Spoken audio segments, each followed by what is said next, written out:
Listen. Why would we write checks when we haven't, for money, that's a lot of money, when we haven't properly in our own hearts sat down and said, that shouldn't have happened? It is inappropriate to the standards that we set in our Constitution, in our Declaration of Independence, blah, blah, blah, blah.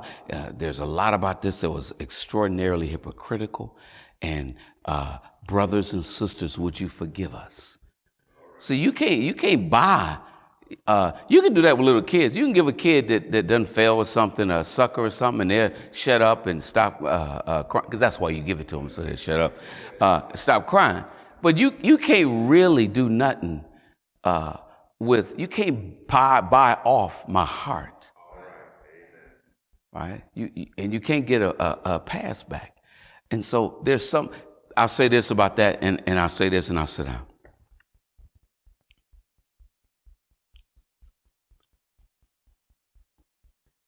If Joseph had waited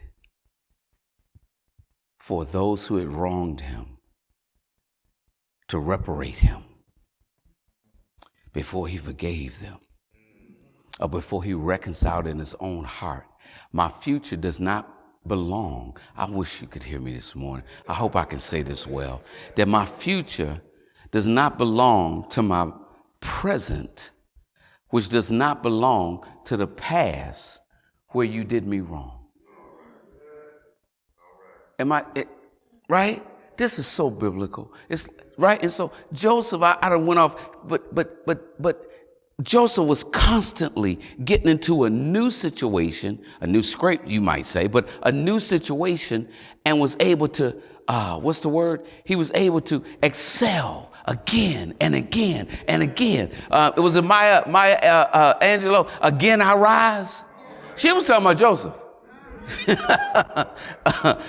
Right? Again, I rise. Now, I keep rising, not out of a plateau. I rise out of a hole. Because time and again, first my brothers put me in a hole.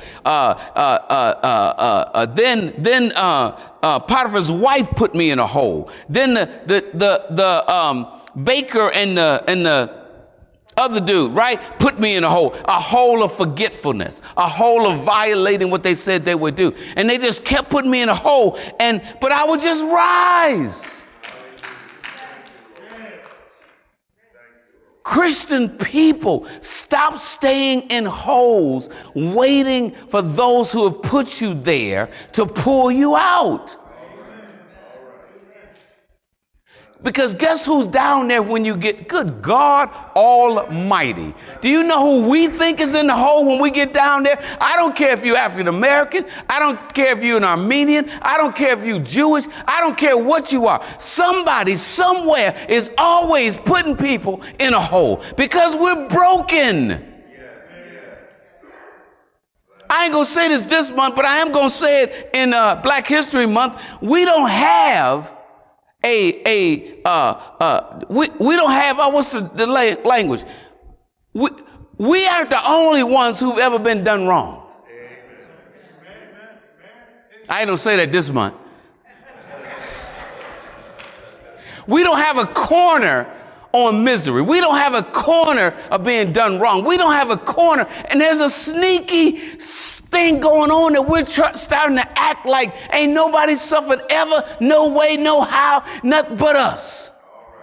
Well, I don't mean no harm. I ain't even got to go back this far, but I'm old, so I can't think of things in between. But children of Israel, how many hundreds of years was they in captivity?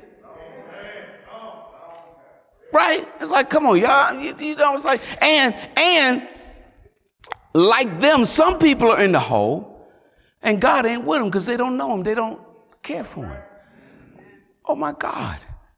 What my grandma tell me is whatever hole we've been in, baby, Jesus was already down there when we got down there.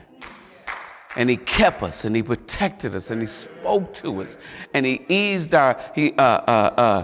calmed our fears and eased our hurts. Right? I got to go back and I got to sit down, but just because how do you have a caricature of a happy people? Right? They didn't make it up like out of the weather. They were like, these people slaves. They're happy. Are they happy being slaves? Toothpicks, no. But wherever you find yourself, if you have found Jesus, you're never where you have found yourself alone. Right? So we used to glory God's ability to right? And so now we're losing generations who they only want the world to be fair and the world to do better. And the world ain't never, they done wrote stuff down, but they never intended to some stuff they wrote down wasn't for, in our country, they weren't including black folks and they weren't even including women. All men are created equal. They meant that in a very literal way. Do y'all understand what I'm saying? Right. There's no holiness in our Constitution. Any holiness is God in us. Am I helping anybody? All right,